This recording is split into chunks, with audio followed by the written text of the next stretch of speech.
feeling like Mugabe, eh, Mugabe. I'm more dada on my carry, eh, on my carry. I go they carry you, they go, they go, they go. Bismillahirrahmanirrahim. Marem warkha khanda, warkha jurana ka kunyi, tislama ko jurande, tislama ko khandande. Kenange mpalle wanan khadanga assalamu alaikum warahmatullahi ta'ala wabarakatuh. Marem mu kunyi nange mpalle. Waunde damma ado waunde di fonkaro nga wona tuindi khay nanti jeunesse nyakadu do waunde yana khakof melenki nanti khana bismillah wa masla fonka manga kebegen nyakmala kunga wa masla fonka manga kebegeni conférence culturelle. On a une conférence culturelle. On a eu Misra, ma Ouagadougou. Ils mettent Sere Soudan Nyahamala, ils mettent Khabila Soudan Nyahamala. Pourtant, ils ont coupé Outou, ils ont tiré Nyahamala ni, et pourtant, Kounino bien avant Ouagadougou. Togo Nino, Garanko Nino, Sako Nino, Kusantogo Nino, Kembreketa, Djarou, Geseru, Asunino. Mais na moke kenko nanti nyahamala amu koni keta ko dingira su bawl soni ko ni trenata soni kan dingira ni men nanti soni ko wa foni ke akite wagadwa kendi ma de trende nyan meta igana daga indanya no kube après ina danki mena ikinye wagadu yoguniti harona nyaayere ma waga on nyaayere ma waga yoguniti ayi waga do sina gabo bawoni gilona trende njopo kinye dingira su on nyini wandi dingira nyagen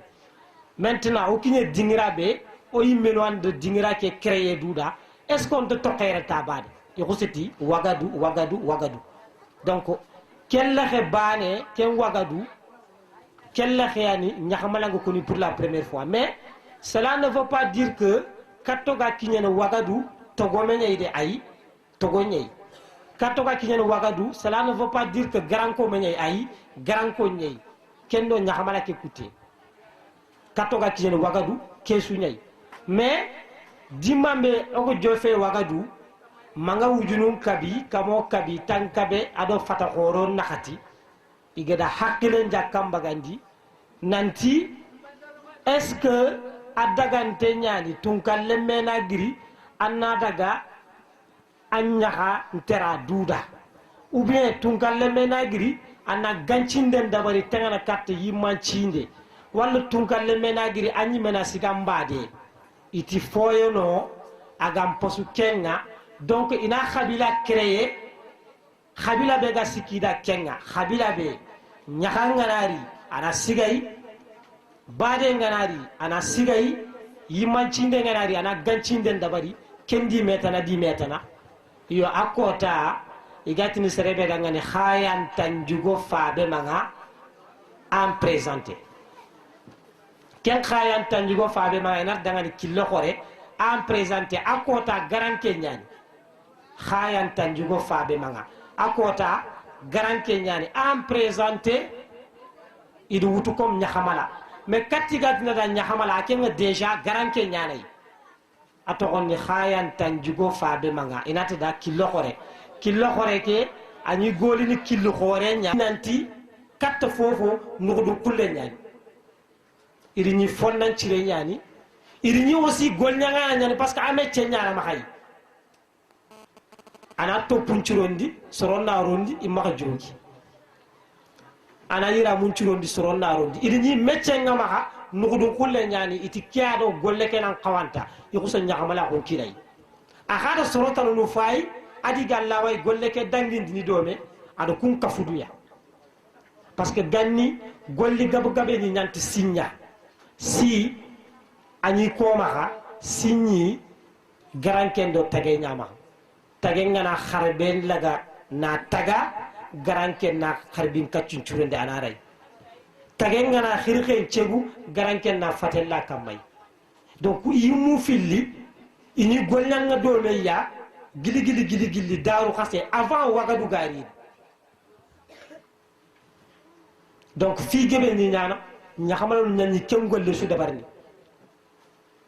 lenki ani mécanicien li menuisier li etc mais daru nyaxamala ñani kesu nyaxamala ñani mécanicien nyaxamala ñani menuisier nyaxamala ñani asu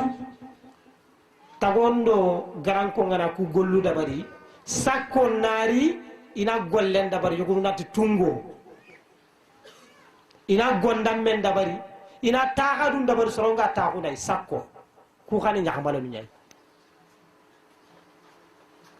mais c'est le sougay ambange fois katigat nanda nyaxamala donc c'est important anna tu nanti nyaxamala iganya kinni sereke nanti nyaxamala ima kina n'importe comment non parce que ganni choanu kunta nyana n'importe comment il faut qu'il a choanu ko analyser ina fay golle ke ga kinni kube eskira da wala khairanta da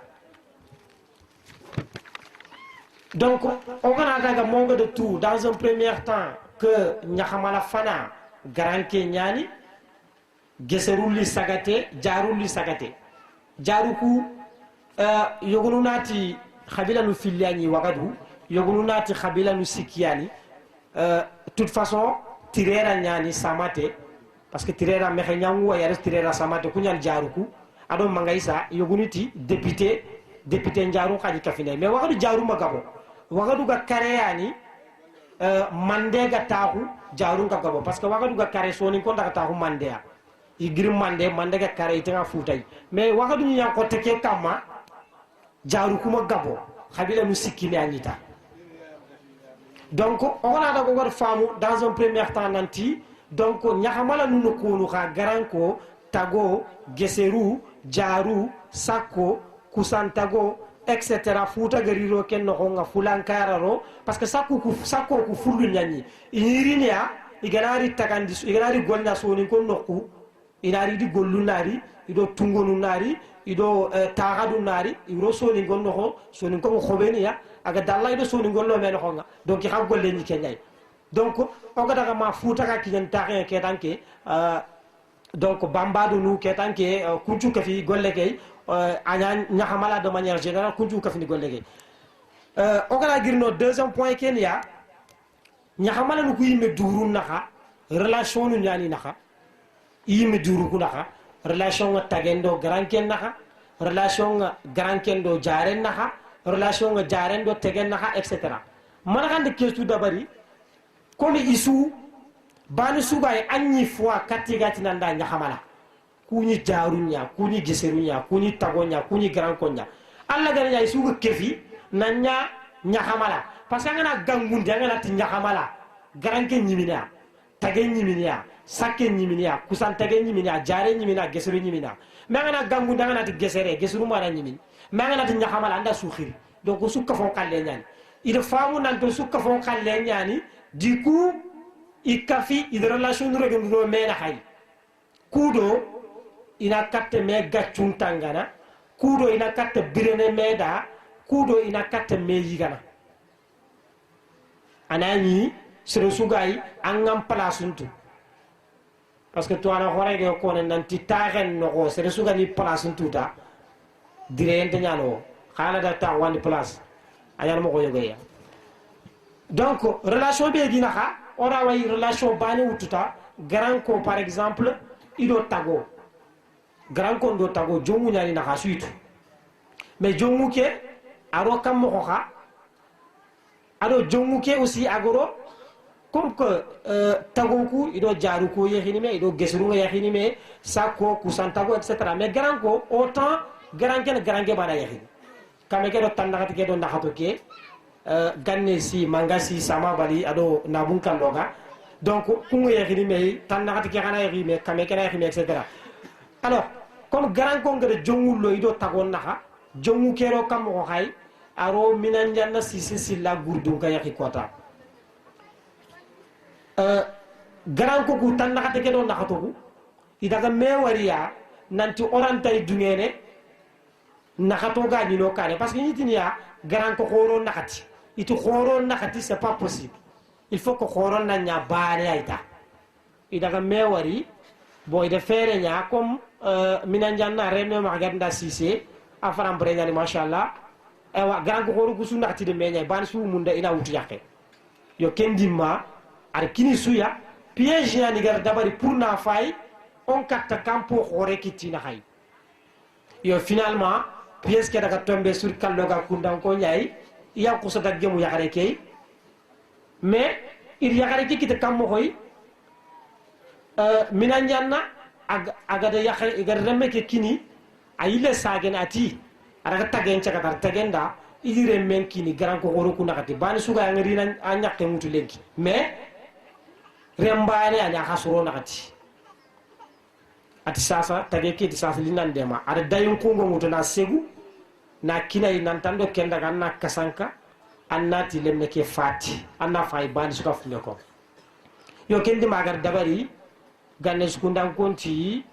ya ga fati igunda burma fati yo idena burenkini pareil pour mangasi sama bali yo kalo kundan ko ku bon comme ils étaient intelligents bon ati koma ga fati iya kenyam fati gumbo kebe ga xawnya nya xam gumbo ken gumbo na nya sanga sigi gumbo c'est tout ya falle nati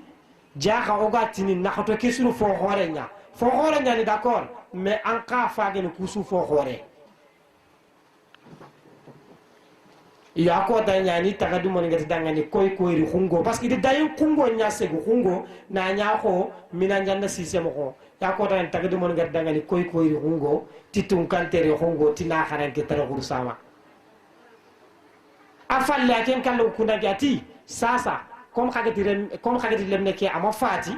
mais ile fina tout ko khande ke golle dabari ko khande ke khungo wutu na segu na nya ko serem mo ita dangani tage nyani ajamu sambaxe yo lenki nati kunyo gunu da cham ko mo do fulu gro mel ko mais cham gab gabe sunu sambaxe ko ya yo kendi manyani ati tage ke da ko ami duro wara i khantan duro wala ma dura gangiri yo so jongu londi donc i mu filande jongu ko de mais jongu ke finalement a sanki do grand kondo tagontuna pourtant har khumbalea tagenta kallogo kundanke sallindini kallogo kundanke tagenta rolu yugaw no ko sugili khara khara tel trindindi har khumbale parce que akuna dangani anda gannin ko ilaydu afeti ko hayre dorum gumende fofa gana ino tan afitano wayi ikullay do akote nyani parce que il me darwa il me khanu il me gatuntanga raison pour laquelle il gana sefe xane be ko digili ken cefe ati kallo kunna ke gada intan duro walla aka puranna serlo yuga ko il faut kana duro ngariya kenya cigi tagenta kallo ko kunna ke saldindin ayi ara garanti kesu grand kalle mesu tagella wallo yuga ko me kallo ga ayam tabarni parce que ikuna medanga nanti ntan duro walla donc kun relation na iga odo menaha ogi tangana kudo ga katu birene me kamma mo hobe garanko a un moment donné iga tago ku yiga na mo hobe ini nyaxamal kutu ku yiga no kundunya sauf garanko oro ku nakati gannesi mangasi sama bali ado kalloga ku jarundo geseru iyogonu intu dungene kungi kunu parce que tukunni garanko horonya mais kenga fe garanko ira suwa yigana garanko ku xano ko parti go no igati nda tagadimma kenken na suwa yigana ken ko ko sumunu kundango kunna aswa yigana kunya ni le dernier des nyahamala yan dernière position c'est-à-dire iwa comment dirais-je iwa tage nyagana yigana iwa garanke nyagana iwa gesere nyagana jaru asusu iwa su nyagana tagadi manki ana suswa nyagana manaka ke dawali parce que tagadi ma mo qui c'est juste tagondin timana iti tagadimma mais c'est tago idin timana parce que gani nditini dangede ay itini dimmenya dimme tagondin timana ko seti tagadimma dimme ke ani timin tagembaane ada pet amini timin grangeda amini timin fotala suda ani timin tagembaane ada yo aga dalla ina ga timi grand konda ina daga timi jarunda daga timi geserunda ini ku finalement jubre ke khusanya asusu khalle mais ngana krosi garanko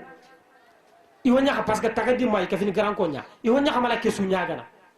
pourquoi garanki aga tege nyagana par force pourquoi garanki nga gesere nyagana jare etc c'est pas pour rien de c'est pas pour rien garanki ngi nyagana xawtu pourquoi parce que garanko iyani nyakamala fano fofo su gani nyakamala nya garanko nyanda karangundi nyakamala hu ngeni kebe parce qu'il finando donc alli andi ni métier nan nyagana har lengi patron kebe kana karangundi métier mangere métier ketu ange ngama ko anda gunde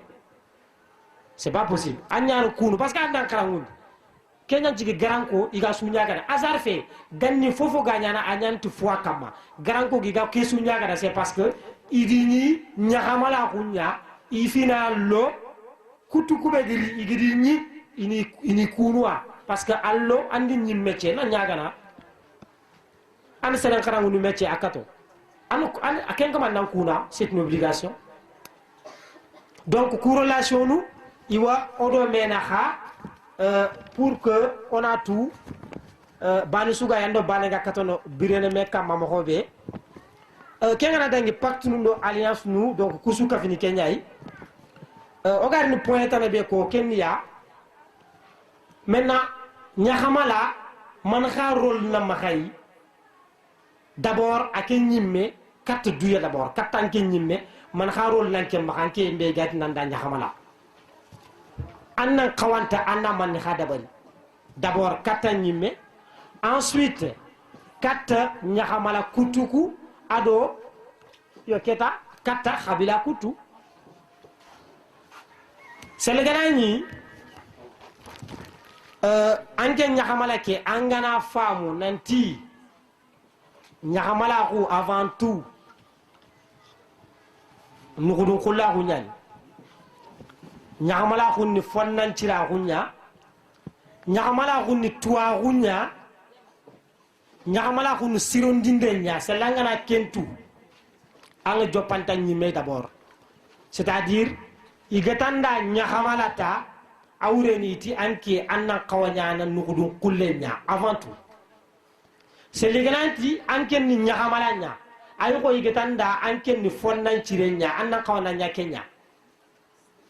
c'est ligananti anke ni nyahamalanya ay ko itankenda anke ni sirondinda ananya amma kawana mbonondindi ayi angana nya bonondindana ampeti nyahamala c'est pas possible nyahamala hudo bonondinden tetelle c'est pas possible nyahamala hu ado nugudumbura hu irantay gemme arantay nyan hasida hu ado nyahamala irantay ado nyahamala hu rantay mewutu nyahamala anyana misellenya anga lifindindi mais antenya ko lamset anga boko dindi c'est pas possible antenya gemoy donc diku ina tanda nyahamala itia no ko kebe angere wori agama siro anda non cirondi no ko kebe angere wori agatini yo bonno anna geme yana maka bono nyaga na nya anna sigi nyaga kei anani différence suntay ba ko agandi na drugo to anna daga anni na kan cirondi imetan nan daga giden no kunga ko nen no kunga de parce que na bure nyana maka nanti angi da xam ko de nyanta ay imet kende non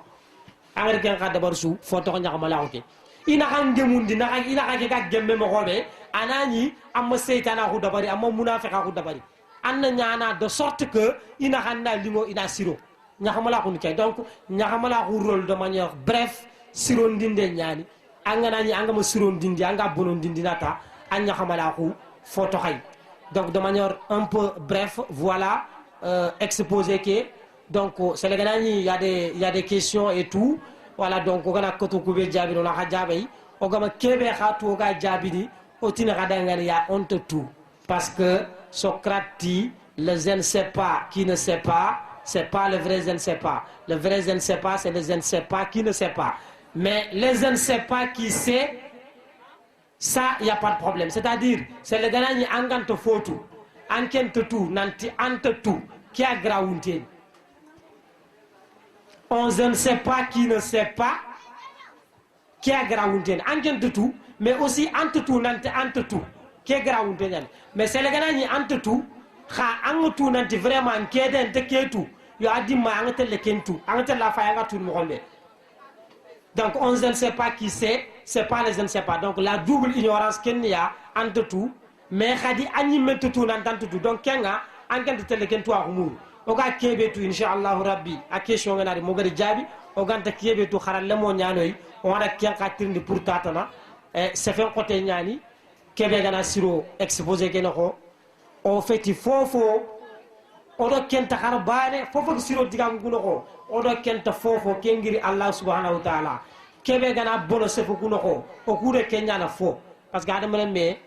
amutimme l'être humain imparfait kebe gana bolo sefo kunoko kebe gana nyenge sefo kunoko kebe gana kuriya gam siro sefo kunoko kengiri o ku yimmea onata khasuda assalamu alaikum wa rahmatullahi wa barakatuh.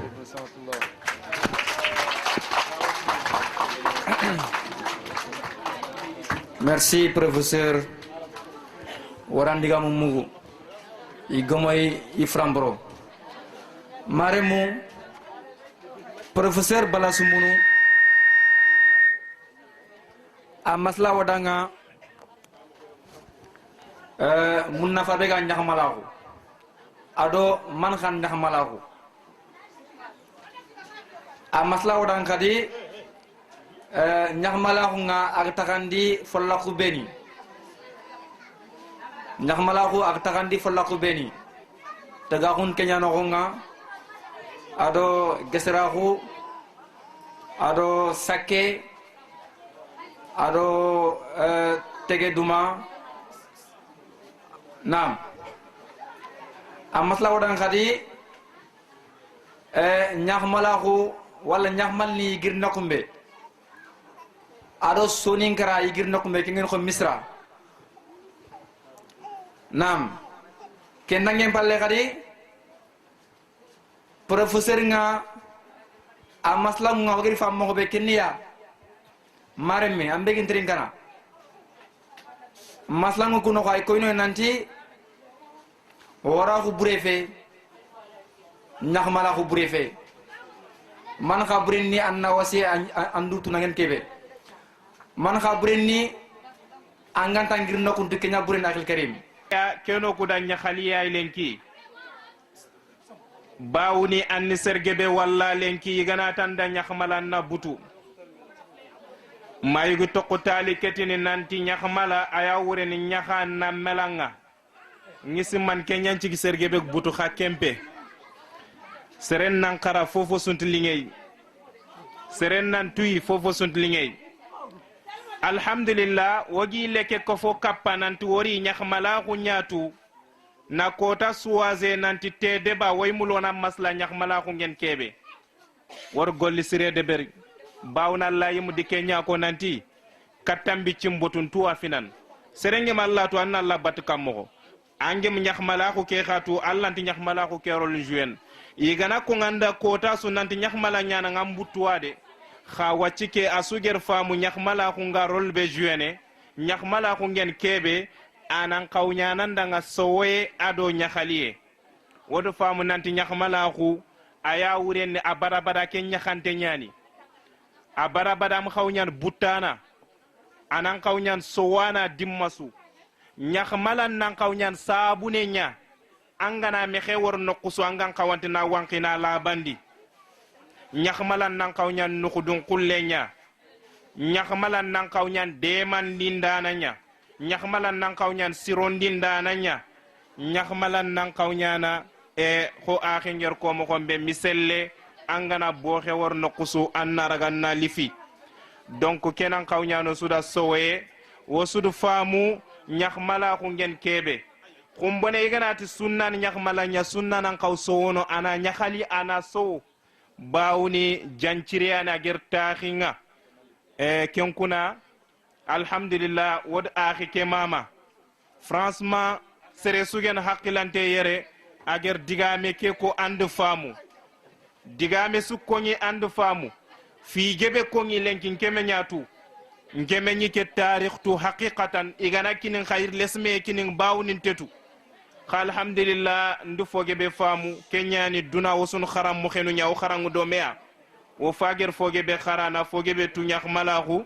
yo kenkuna waymul wana micro ndangin katti presi ado igere fi ke kanan ka hundor kello sorobenu waymulinalli ina fonnu kongoda ina bismillah falyatafaddalu a'udhu billahi minash shaitanir rajim mare musonin ko ndi fofo kuñi ti tokondi jammu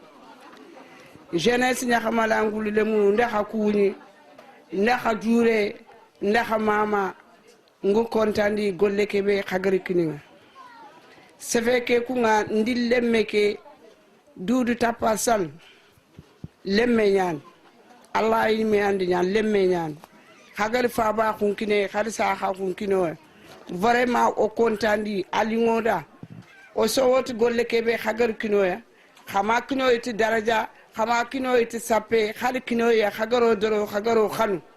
woy duwanga allah ganna ko fokoy jiidi allah ganna fonna kaya kun timmandi merci beaucoup o dur khoto khadur khoto bravo en calmini jom wuro e mairie wuro ngo e ñahamalaji pop no potirno debbo e gorko suho e mawɗo e ha tenti e président fedde nde kono noon caggal ɗum ɗon fof so ɓenni en calminen bammen sehil men giɗo men jaadiɗo men jonnuɗo en kala e saaha ba duudu sal on woni sababu nde men jokkotirala men e ñahmala ngullu so caggal en calmini ba duudu ha en gayni wadde mbimu seydi sall kanko e délégation makko e ɓiɓɓi yummakko en e sehilaɓe makko e guiƴiraɓe makko eɗen garde baaɓe men fune jeeyi omo arde sehil makko ɓiyu makko joom suudu makko acca ñang sa ƴeewi ɗum ɗo ko expérience mawɗo kadi ko ndeysan ko yimɓe renduɓe meccal renduɓe gurdam kadi kawrita ɗo so tawi oɗo professeur bala yimɓe foof ene gandi komin hoddiɓe kadi komin sehilaɓe kadi mi ari mi tawimo ɗo ko ɗum foof ɓeydi weldemi e garal ngal galle makko ene fije ene jaale ene ñaame ene yare hunde pop kala ko jiɗɗa e aduna so tawi ari galle baduɗo aɗa heɓa ɗum ɗon ɗum noon badudu minen min garno tan ko weltade e salminde bandiraɓe e andotirde bandiraɓe e wadde andude badudu koye wuuro he jeeya koye leegal he pop jeeya Demba Kanté donc badudu allah jarama on jarama ko ɗum ɗo wonno ko addunomin yidde timminde tan aadi o en jiiɗino wadde ɗum guila ñanden ko allah woni ko hoddirani ko hande allah hoddiri wadde en beltinima ɗum allah kadi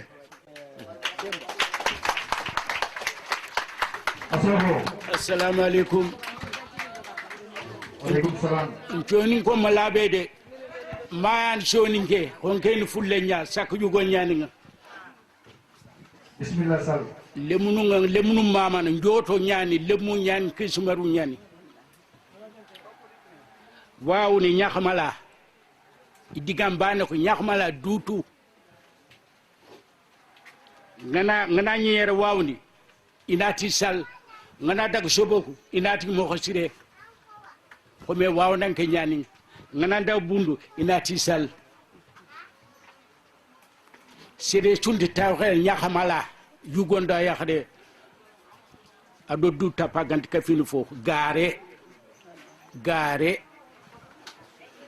nke lemonu ku mamana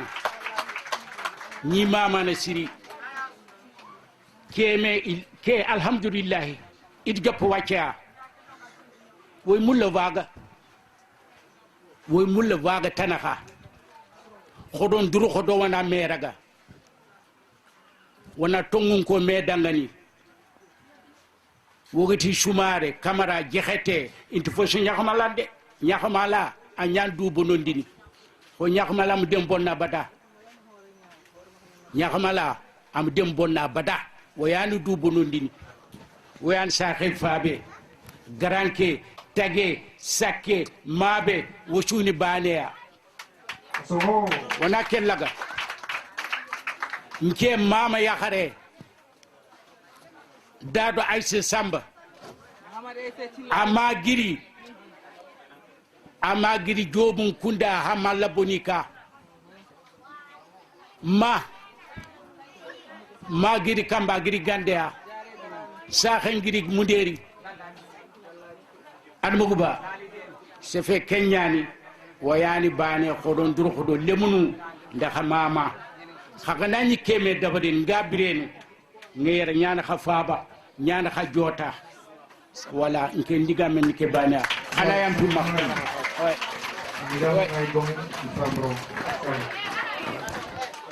munna tu nya khamba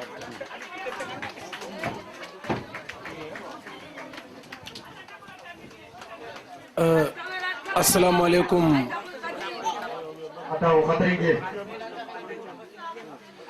assalamu alaikum alaikum salam maremu urakasu kunyi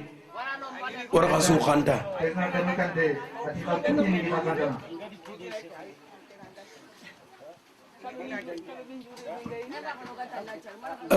kunyi na nange mpalle oran labanna mama natiga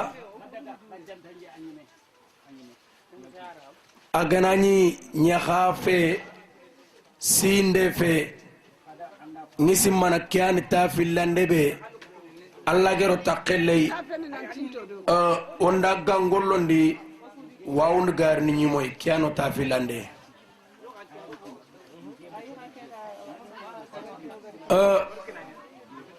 mamandi fana be ngawto nokbe kenya zens nyahadu lamnu ko ngi mama na siri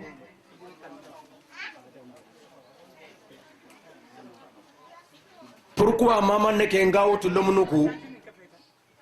parce que lamnu ko yand golle ke raga na anniya kha anniye ke agirte serbania anniye ke agir serbe kenya o khokhone ado oma tugune iga khilli hawa bakeri wagi yatera lomnu kubeni suga yere na me ko fulenki asobo bungir ta kenya wana ko nyigi no bagen dakar ar ko fo kera ga na de bari ko fo ke degere men de bari em palle lomnu ku yere o kuy dakar ire groupe lagna kere no numéro londi nanti ina ngakile ina sere wutu ina kha sugandi ina nya president ken kha sobobu ngir serbe kenni bamari sumbunwa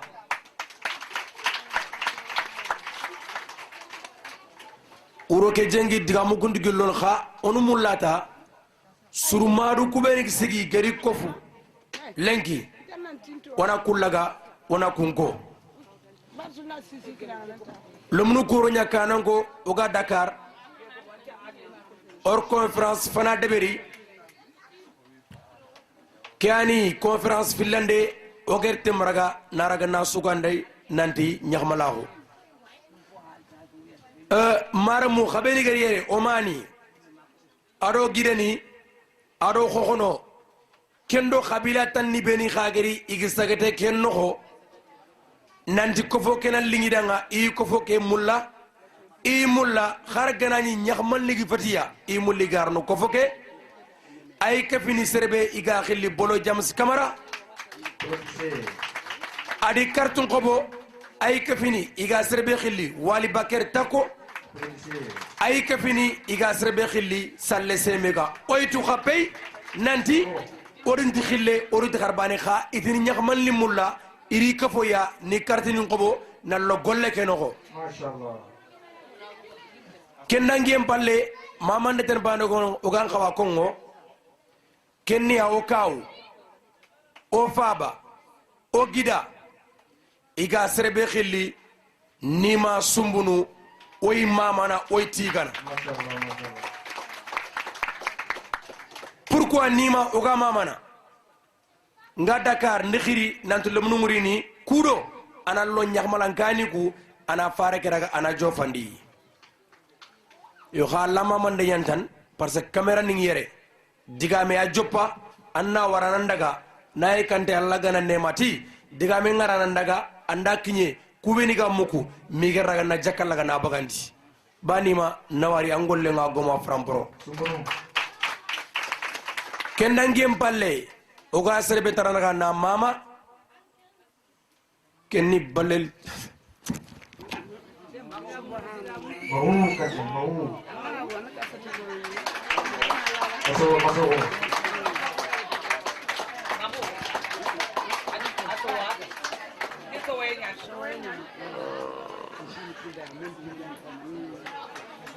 kenn balel jël kosoreya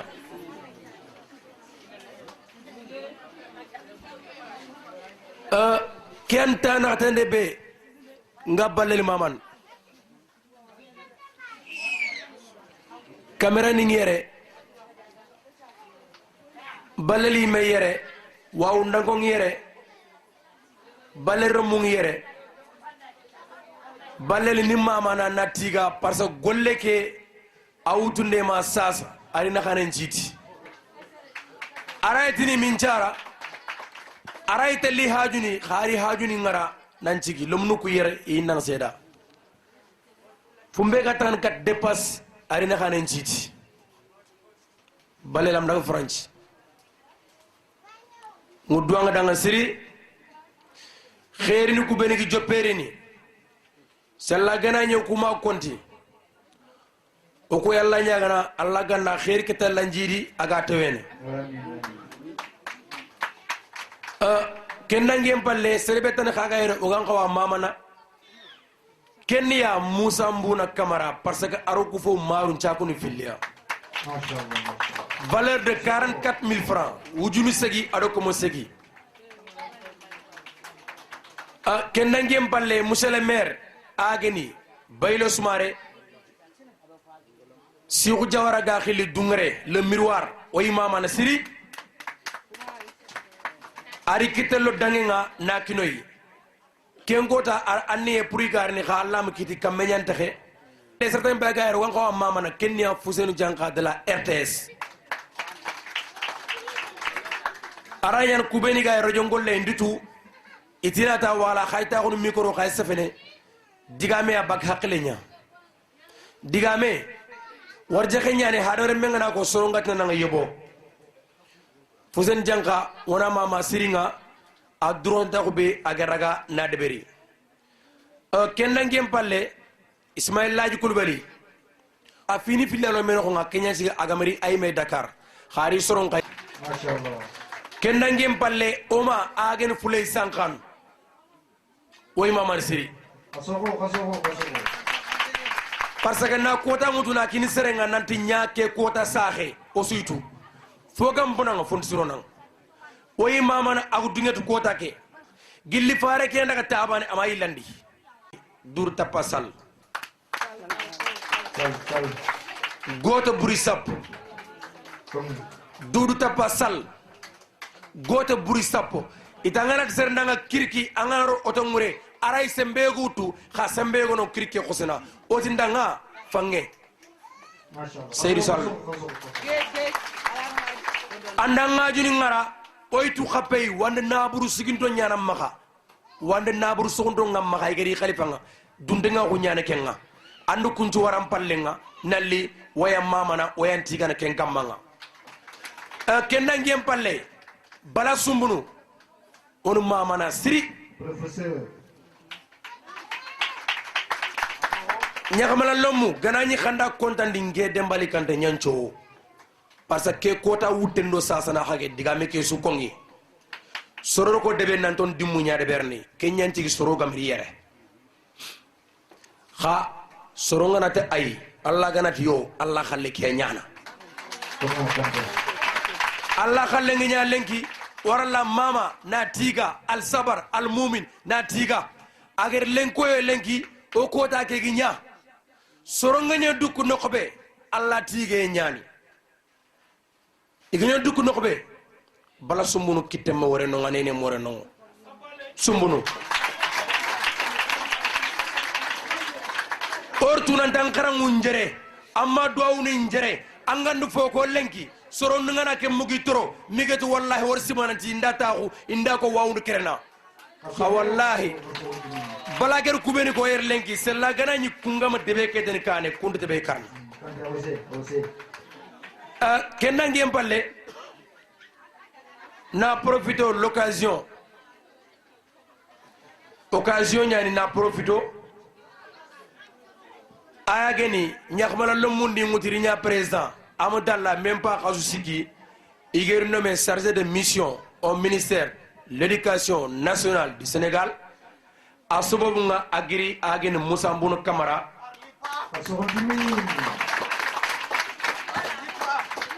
ministre begaskiro kharange mbatte Sénégal kharam mokhini kharal lemmo kendi metana ageni Mamadou Talla way metu d'accord kha ar poste ke awutu nakini Moussa Mbouna ti bara ini ken dembali kandeya et pourtant ken to ko ndi nyime kota ke nan kinye mayere ndesera to himballe landi sefe kera kana ngajo pana minganda wara ngante mamana ageni nkagu nyakhare ina danga Aminata si dindi si fata sire menyan nduto aga examen no nya alla gatu wuro nganaro wallahi lazim doke wuro nganaro ndi khenkene nga simmendo ke programme ona ma foko wa nango ngokana ona ma foko khabele nga sankini anati ndanga tadem makon harbane angere kiri kubeni iray gollendanga na kunyi au passage way doanga akaga examen kebe ako tokodan khasubane alla ganna timmandi alla ganna nondi ado silamille munju kofmanto kenangem palle o kaw sunna yatera wona mama lemene ani a haqqele nga khore ngene ari hawnya war Dakar hawnya mar Dakar ageri wara na litewe gili barake way mama na kenkaranga kendangem palle bakari yatera agen tege way mama na way tigana jegi jegete wayam mamana wayan tigana kendangem palle Siraj Ndiaye wayam mamana wayan tigana oy nyakhmala ngulu susu mamana waya su tigana sere sugari yere wayam mamana wayan tigana way doanga alla ganda ko foge jidi alla ta jidi boneda alla ganda mahke menya kendangem palle Ismail Laj ogeri wutgil golleke kenyani Haruna Ndiaye alir Soumaïl Plazi ado Abdul Ndiaye ina bismillah gil barake Ismail Laj bobo I golle ne manaka kenya ka ngolle nga serbe maka ñi ñambara akhibare nga serbe maka anga mulanna ñi ñewudu tambo wala nan kantaka tambo wala ka kat nyaga kat takant ñamante tambo Ismail Laj angana kinye iga agence kebe khil homme service doa jabi ay nok bagen Paris ay Dakar wonati maramu ndango soninko wawu ndango khana durgoto khan tankatia kenangem palle digame ngoyla kat bala sumunu kesoni beni gaire ani jabi fo depe adangem palle diplôme ngi yere wona taxu sere su xalle ngeni kebe ina wutu ina kinanga golle lakinga wona texe se logana fo gando kille khana yam pando ma xa wajibi nyani gollu ku beni ga noxonga xabeni ga falle hagandi tu woni kon kana khani mugu nan do golle kebe kamma golle fe wona maxe nexme wona ndurgoto wona meleme wona ndurgoto wona haklin to o yimini inshallah taala o micro ngini bala sumuno question ni jaab vite fait wona diplôme ni ngini kubeni fo ngini xallunga kenda ngem palle golle la xinga wona tax inshallah assalamu alaykum wa rahmatullahi wa barakatuh wa alaykum salam wa rahmatullah merci président amiga mo ngai gomo ifambro mashallah suna micro na ma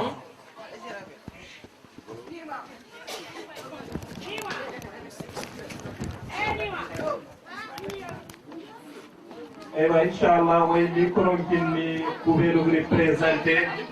Ismaïla Ladji Koulibaly, la délégation wa Kasoyi, igere Fabakou, Nkoufunen Abe Ilmenga, Inch'Allah, igere Konnuko Kate Jamanga Usuna Keke, wala free ke to pundung inshallah.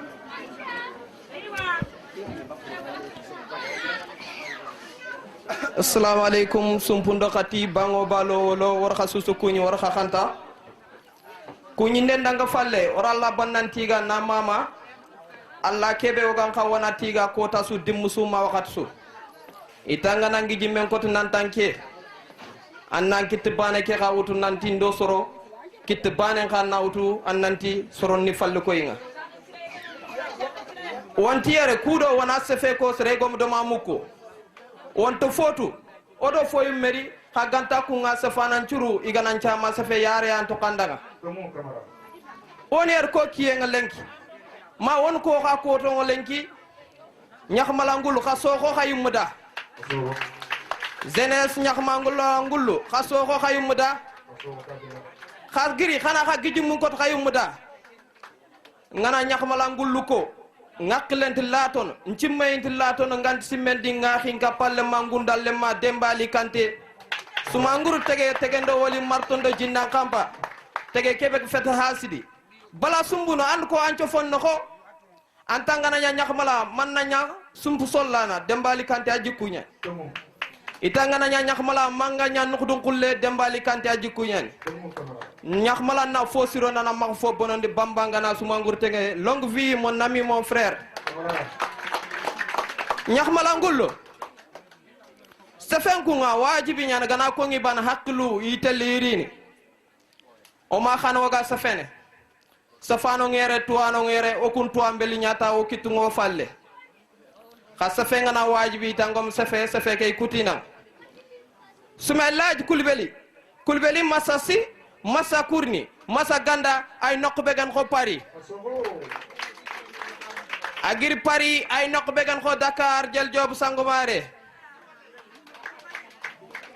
suma laaj wo suytu nanti kota be gan ko lengan siko ma khad barake kha iti sorongo nyano funu anani khamani ma khasara dome demba bilali tanja wona kuny wona khanta kudo soni ga ko wurgunde harna njay sengete wali banna bosuru wali banna njay ganke ndo dura njay ganke legerendo soma ngollu khar so hontimida e wona funu le men kunyi nangiri Paris nandaga nabur muri Paris fo burefe serge be daga Paris ando jikkemeri Seydou Njay waran kunyi waran kanta watandanga Abdou Njay jumom khar so hontimida khana yille doanda Ismail Laji at nyakhmala ngullu gana gumbo ngutu na kinike I khay toure nguti sagandini katti iti be gantin kutu angin tukutu fullundi teddu ngalle dastak rondet so gongu yonti yo haale ati iso nan kontandi nanti kota kebe khagarde beri Arari, got me feeling like Mugabe.